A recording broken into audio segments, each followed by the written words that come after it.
The U.S. defense official tells CNN that the U.S. is planning a full and rapid withdrawal of U.S. troops from Syria. We are told that President Trump has ordered this withdrawal. CNN's Barbara Starr, she's at the Pentagon with more. Barbara, ISIS on the rise. This also a big win for both Turkey and Russia. Good morning to both of you. It appears that President Trump made the decision yesterday to do this, to order these troops out of Syria. About 2,000 U.S. forces will be coming out of their positions on the ground in what is being described as a full and rapid withdrawal. Now, there are still other options potentially. The U.S. can launch artillery strikes into Syria from across the border in Iraq. There could be airstrikes. We don't really know what the full plan yet is going forward, but it raises some interesting questions.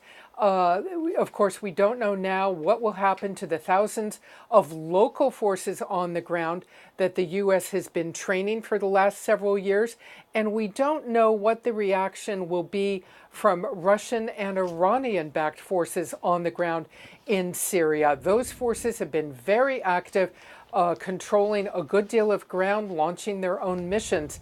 So it's really, it's not a massive surprise. President Trump had wanted to get out of Syria.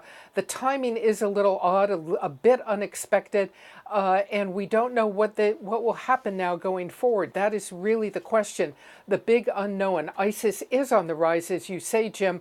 There have been any number of attacks there, and there are still potentially hundreds to thousands of ISIS forces and ISIS loyalists in eastern Syria. And what propaganda value they may try and take out of a U.S. withdrawal could be a very major question. Jim, Poppy? Absolutely. Barbara Starr, thank you for the important reporting this morning, and you can't overstate the significance of this.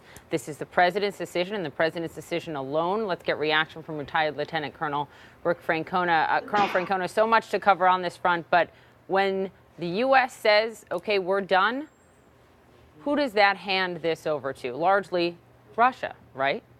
Russia, Iran, and the Turks. I think one of the big considerations we have in northern Syria is our relationship with Turkey. It's been very strained lately, and the presence of those U.S. forces supporting what the Turks believe to be a terrorist organization have really put a crimp in our NATO relationship.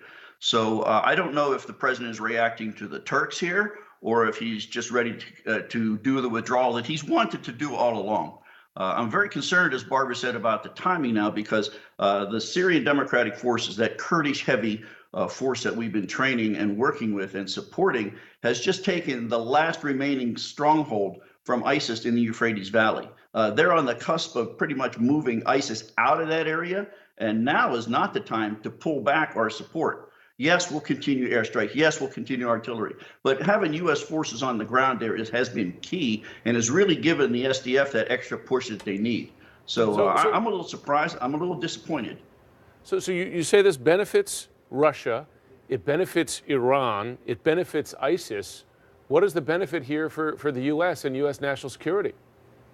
Well, the United States, the president has wanted to get out of Syria. He does not believe we have a long-term presence there. And that's at odds with many of his analysts and advisors. Many of them have been saying, Mr. President, we need to keep a force there until we resolve the situation in Syria. By pulling forces out, you pretty much hand control of the country to the Russians, Iranians, and yes, in the northern part, the Turks. And, this is just another instance where we're pulling out and leaving an ally there on the ground. In the past, we have pulled back and left the Kurds on their own, and it has not worked out well for the Kurds. So I think this is going to be, very, very difficult for the Kurds to accept. So we'll see what happens here. When you talk about what this means for ISIS and being a fertile ground for ISIS to thrive, should the U.S. make this move, the Defense Department Inspector General report recently estimated you've got as many as 30,000 ISIS members in Syria and Iraq, and you look at about the 2,000 U.S. troops on the ground in Syria that have been doing this training and have been successfully training, especially the SDF. What does this mean, though, for the ability to ISIS to gain power as a result of U.S. withdrawal? Yeah, this is a real key here, Poppy. ISIS has since they've lost most of their territory, has changed their focus. They've changed the way the organization works, and they've gone back to being more of a guerrilla organization. And most of those 30,000 we're going to find are in Iraq, not really in Syria. They're really being cleaned out of Syria and pushed back into Iraq. The Iraqis are trying to stop that, but we're seeing a lot of ISIS recruitment in northern Iraq, in central Iraq, and that's where you see a lot of fighting still going on. We can't count ISIS out, and the Iraqis are probably not going after this the right way. They're trying to not include the Sunnis in the government, and when you have this Shia-heavy Baghdad government putting pressure on the Sunnis are driven to recruit into ISIS. It's a factor that the Iraqis are going to have to handle. I don't think the presence of American forces is going to stop that. Yeah. Lieutenant Colonel Rick Francona, thanks very much. Listen, you remember Poppy, the president, criticized President Obama brutally during the campaign for withdrawing U.S. forces from Iraq, which of course helped lead to ISIS's rise there as ISIS is regrouping in northern Syria. This is a decision with consequences. And the reality is different when you're the president, right? And making those decisions. We'll stay on this.